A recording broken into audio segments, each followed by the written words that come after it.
Siman Aleph, Sa'if Yud, Beis Shmuel, Sifkat and Chaf Daled.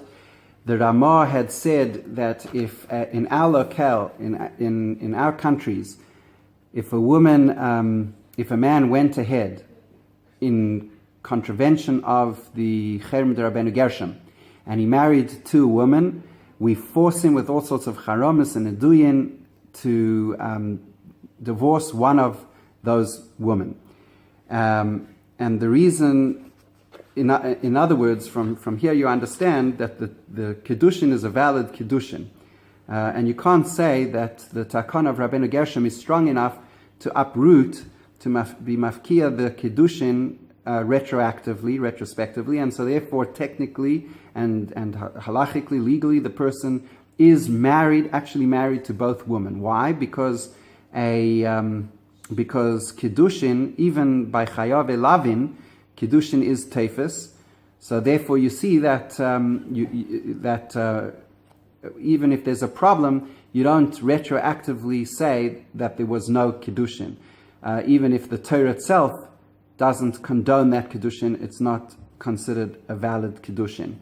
Says the Beis Shmuel, Legarish Achas Mehen, we force him to divorce one of them, and the Beis Shmuel clarifies which one we force him to divorce.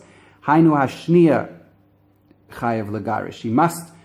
He must divorce the second wife, because the first wife was married, there was no problem. It's the second wife that was married in contravention to Cherem de Rabbeinu Gershon. So the entire time that the second wife was married to the first husband, they were going against the Cherem of Rabbeinu Gershom, and it's only but the first wife never had that problem, and therefore by default we force the second wife to divorce the husband, not the first. Elohim Cain, says the Beis Shmuel, unless Harishoina mekabeles haget beratzon, if the desire of the first wife if the first wife does want to receive a get, and it's by consent, then she could be the one to receive her get, and the second wife could remain married to the husband. Again, the Kiddushin was a valid Kiddushin. He's just not allowed to be married to two women simultaneously. There is another case which is not dealt with in the Beis Shmuel, and that is if the husband would want to divorce his second wife, and the first wife wants to get, but the first wife wants to get her divorce, so the husband wants the second wife. In a case where the husband wants he wants to divorce the first wife, and the first wife doesn't want to, she doesn't consent, she wants to remain married to that husband, then by default we force him to divorce the second wife. We cannot force him to divorce the first wife. She has right of first refusal.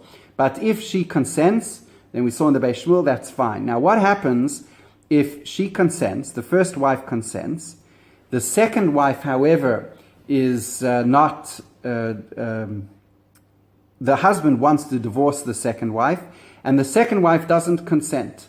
So we have a case here where the first wife consents, but the husband's preference is to divorce the second wife and retain his first wife.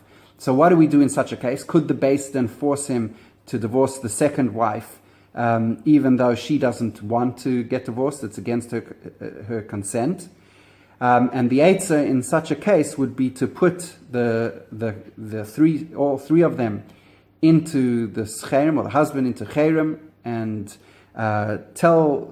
basically announce that the Cherem is put in place until between the three of them they sort out which one the husband is going to divorce, whether it's the first wife or second wife, and only after they come to some internal consensus, then we will divorce one of them, whichever they decide, and then we will bring and once that person is divorced, then we will remove the Cherem on this man.